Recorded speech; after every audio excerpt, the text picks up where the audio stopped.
ప్రమాణ స్వీకారం చేయగానే టింగున మీ అకౌంట్లలో డబ్బులు పడతాయి, మీరు పోయి లోన్ తెచ్చుకోరని చెప్పిండు. లోన్ తెచ్చుకున్న రైతులందరినీ కూడా ఈరోజు మోసం చేయడం జరిగింది. అసలు లోన్ తీసుకున్న క్రాప్ లోన్ తీసుకున్న దానికి ఫ్యామిలీ మెంబర్ వెరిఫికేషన్ సర్టిఫికేట్ దేనికి కావాలనో అది ఆయనకే తెలియాలి, మనకైతే ఎవరికి తెలియదు.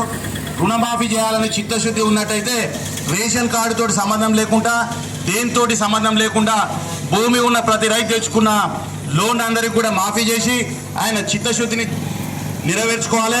అదేవిధంగా ఏదైతే అబద్ధపు హామీలు చెప్పి అధికారంలోకి రావడం జరిగింది, ఈ రోజు వాళ్ళు చెప్పిన హామీలల్లా జరిగిన హామీ అమలు ఒకటి ఏంటంటే ఫ్రీ బస్సు తప్ప వేరే ఏది కూడా జరగలేదు. మహిళలకు ఇస్తా అన్న 2500 రూపాయలు ఇవ్వలేదు. అదేవిధంగా పెన్షన్ 4000 రూపాయలు చేస్తా అన్నారు, అది కూడా చేయలేదు. ఈరోజు మనకు మొత్తం రుణమాఫీ చేయాల్సింది 41,000 కోట్లుంటే వాళ్ళు చేసింది 17,000 కోట్లు. వాళ్ళు చేసింది కూడా ఏమీ లేదు.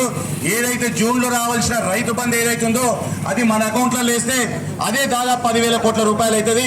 అవే డబ్బులు మనకిచ్చి రుణమాఫీ చేసినామని చెప్తున్నారు. ఈ రకంగా దొంగ హామీలతోటి ఎన్ని రోజుల కాలం వెళ్ళబూరుస్తారు. ఏదైతే ప్రజలను మోసం చేసి ఓట్లు వేయించుకున్నారు, కానీ ఇప్పటి ప్రజలకు కూడా అందరికి అర్థమైంది వీళ్ళు చెప్పిన దొంగ హామీలు అన్ని కూడా ప్రజలకు అర్థమైనాయి.